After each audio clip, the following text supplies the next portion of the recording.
ನೀನು ನಮ್ಮ ಜೊತೆನಲ್ಲೇ ಇದ್ದವನು ಟಿಕೆಟ್ ಕೊಟ್ಟು ಅಧ್ಯಕ್ಷರೇ, ಮಾನ್ಯ ಮುಖ್ಯಮಂತ್ರಿಗಳು ಯಾಕೆ ಮಾತಾಡ್ತೀರಿ? ನಾನು ಅವ್ರನ್ನ ಬಹಳಷ್ಟು ಬಾರಿ ಅವ್ರು ಎಲೆಕ್ಟ್ ಆದಾಗ ನಾನು ಎಲೆಕ್ಟ್ ಆಗಿ ಬಂದಿದ್ದೀನಿ. ಅವ್ರು ಇದೇ ಅಧಿವೇಶನದಲ್ಲಿ ಬಂದಾಗ 2014ರಿಂದ 17-18 ಇದ್ರಲ್ಲ, ಬರ್ಕೊಳಪ್ಪ ಅಶೋಕ, ನಾನೇ ಪರ್ಮನೆಂಟ್ 5 ವರ್ಷ ಅಂದ್ರು. ಕಾಣೆ ಆಗೋಟ್ರು. ಕಾಣೆ ಅಂತೆ ಮಾಯವಾದನೋ ನಮ್ಮ ಶಿವ ಅಂತೇಳಿ ಕಾಣೆ ಆಗೋದು. ಇವಾಗ ಮತ್ತೆ ಹೇಳ್ತಾವ್ರೆ ನಾನು ಬರ್ತೀನಿ ಅಂತ. ಅದೇ ಎಲ್ಲರೂ ಯಾರು ಅದಕ್ಕೆ ನಾನು ಹೇಳೋದು ಅಂದ್ರೆ ಒಂದೇ ನಿಮಿಷ ಮುಖ್ಯಮಂತ್ರಿಗಳು ನಿಮ್ಮ ದಮ್ಮು ಏನಾಯ್ತು? ಒಂದೇ ನಿಮಿಷ ತಾಳಪ್ಪ. ನನ್ಗೆ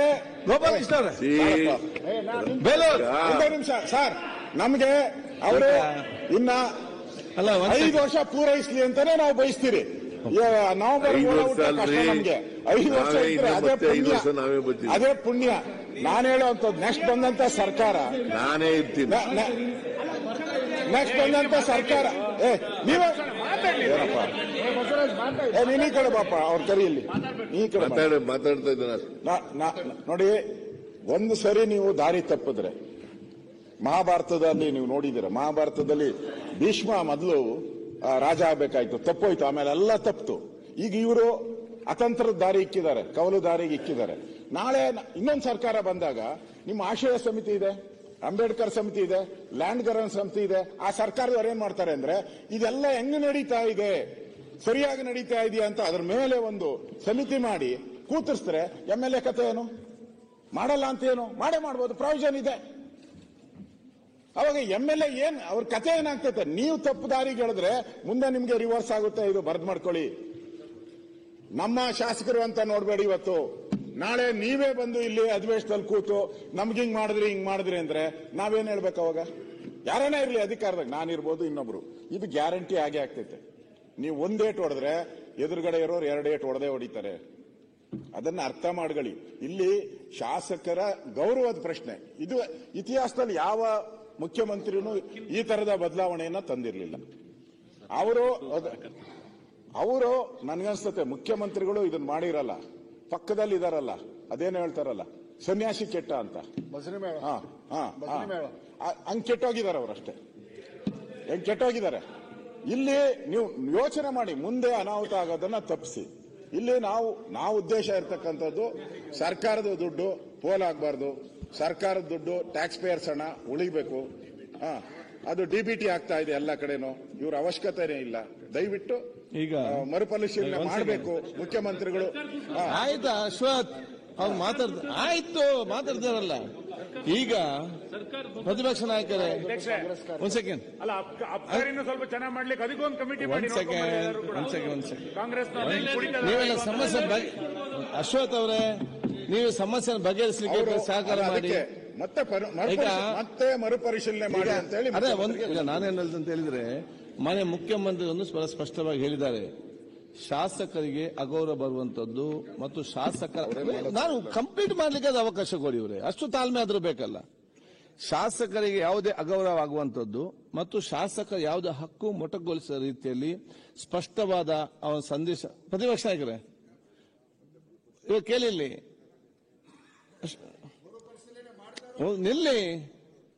ಶಾಸಕರಿಗೆ ಅಗೌರವ ಆಗದ ರೀತಿಯಲ್ಲಿ, ಶಾಸಕರ ಹಕ್ಕು ಯಾವುದಕ್ಕೂ ಮೊಟ್ಟಗಾಗದ ರೀತಿಯಲ್ಲಿ ನಾವು ಸಂಬಂಧಪಟ್ಟ ಜಿಲ್ಲಾ ಅಧಿಕಾರಿ ಸ್ಪಷ್ಟ ಸೂಚನೆ ಕೊಡ್ತೇವೆ ಒಂದು ಹೇಳಿದ್ದಾರೆ. ತಾವು ಇವತ್ತು ಏನಿದ್ದೀರಿ, ಈ ಒಂದು ಅನುಷ್ಠಾನ ಆಗುವಂತ ಕೆಲವೊಂದು ಸಮಸ್ಯೆಗಳು ಏನಿದೆ ಪ್ರಾಕ್ಟಿಕಲ್ ಕೆಲವೊಂದು ವಿಚಾರ ತಾವು ಗಮನಕ್ಕೆ ತಂದಿದ್ದೀರಿ. ಬಹುಶಃ ಇವತ್ತು ಈ ಸೆಷನ್ ಆದ ನಂತರ ಬಹುಶಃ ಮಾನ್ಯ ಮುಖ್ಯಮಂತ್ರಿಗಳ ಮೇಲೆ ಕರೆಸಿ ಕೂತ್ಕೊಂಡು ಏನೆಲ್ಲ ಸಮಸ್ಯೆ ಚರ್ಚೆ ಮಾಡಿ ಆ ಸಮಸ್ಯೆ ದೂರ ಮಾಡಲಿಕ್ಕೆ ಪ್ರಯತ್ನ. ಸಭೆ ಕರೆದು ನಿಮ್ ಜೊತೆಯಲ್ಲಿ ನಿಮ್ ಸಮಸ್ಯೆಗಳು ಏನಿದಾವೆ, ಸಮಸ್ಯೆಗಳು ನೈಜವಾದಂತ ಸಮಸ್ಯೆಗಳಿದ್ರೆ ಆ ಸಮಸ್ಯೆಗಳನ್ನು ಬಗೆಹರಿಸಲಿಕ್ಕೆ ಮಾಡೋಣ. ಬಟ್ ನೀವು ಗ್ಯಾರಂಟಿ ಸಮಿತಿಗಳಿಗೆ ಮಾಡಬೇಡಿ ಕಾರ್ಯಕರ್ತರನ್ನ ಅಂತ ಹೇಳೋದು ಸರಿ ಇಲ್ಲ. ಆಯ್ತು, ಒಂದ್ ಸೆಕೆಂಡ್ ನೀವೆಲ್ಲ ಬೊಬ್ಬೆಗಳಲ್ಲಿ ಏನು ಕೇಳುದಿಲ್ಲ. ಒಂದ್ ಸೆಕೆಂಡ್ ಈಗ ಮುಂಡರಾಜ್ ಯಾಕೆ ಮಾತಾಡ್ತೀನಿ?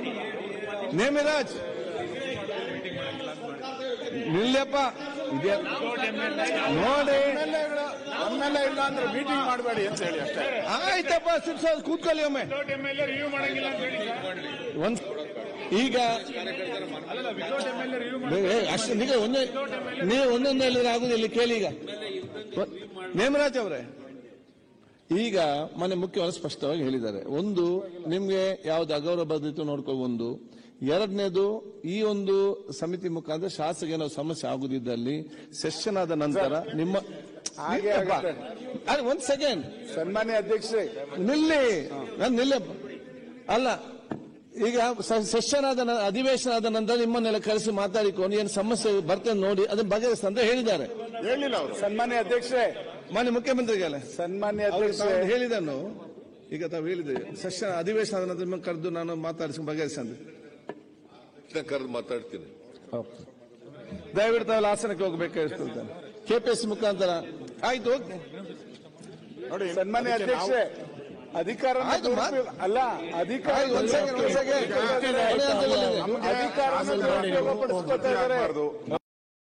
ದಯಮಾಡಿ ಇದ್ರ ಬಗ್ಗೆ ಚಿಂತನೆ ಮಾಡಬೇಕು. ಅವ್ರಿಗೆ ಅಧ್ಯಕ್ಷರು ಮಾಡಿದ್ದಾರೆ, ಅವ್ರಿಗೆ ಆಫೀಸ್ಗಳು ಕೊಡೋದು, ಆಫೀಸ್ 15 ಲಕ್ಷ 20 ಲಕ್ಷ ಮಾಡೋದು. ಸನ್ಮಾನ್ಯ ಅಧ್ಯಕ್ಷರೇ ಅಲ್ಲ, ಸರಿ ಇಲ್ಲ.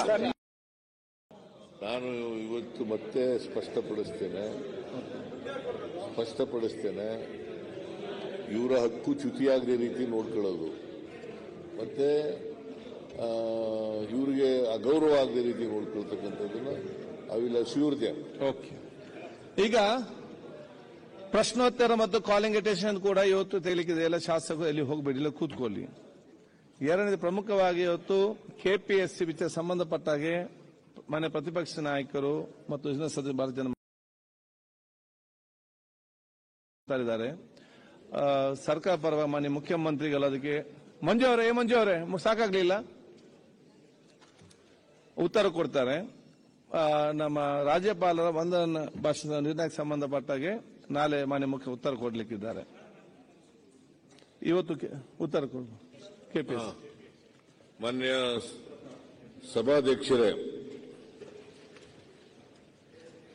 ಕೆಪಿಎಸ್ಸಿ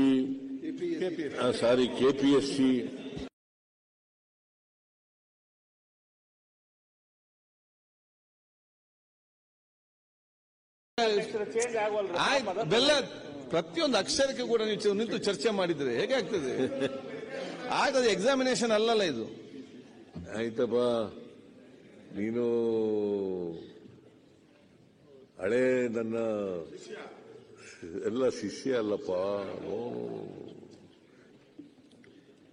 ಕೆಪಿಎಸ್ಸಿ ಅಂತ ಹೇಳೋದ್ರ ಬದಲು ಕರ್ನಾಟಕ ಲೋಕಸೇವಾ ಆಯೋಗ ಪೂರ್ಣ ಹೇಳ್ಬಿಡೋದೇ ಒಳ್ಳೆಯದು. ನಾನು ಕೆಪಿಸಿಸಿ ಅಂತ ಉದ್ದೇಶಪೂರ್ವಕವಾಗಿ ಹೇಳಬೇಕು ಅಂತ ಹೇಳಿರಲಿಲ್ಲ, ಅದು ಬಾಯಿ ತಪ್ಪಿ ಬಂದ್ಬಿಟ್ಟಿತ್ತು.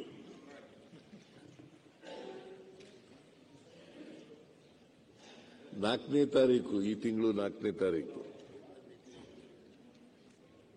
ವಿರೋಧ ಪಕ್ಷದ ಸದಸ್ಯರು ಕೆಪಿಸಿಸಿದಲ್ಲಿ